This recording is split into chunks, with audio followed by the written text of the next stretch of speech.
என்றும் புதியது, பாடலென்றும் புதியது, பொருள் நிறைந்த பாடலென்றும் புதியது. முருகா உன்னை பாடும் பொருள் நிறைந்த பாடலென்றும் புதியது. முருகா உன்னை பாடும் பொருள் நிறைந்த பாடலென்றும் புதியது.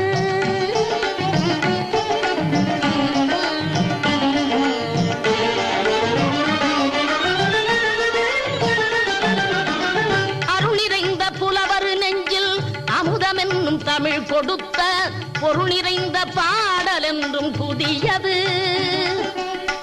அருள் நிறைந்த புலவர் நெஞ்சில் அமுதம் என்னும் தமிழ் கொடுத்த பொருள் நிறைந்த பாடல் என்றும் புதியது.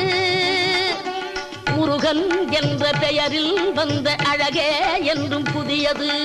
முருகன் என்ற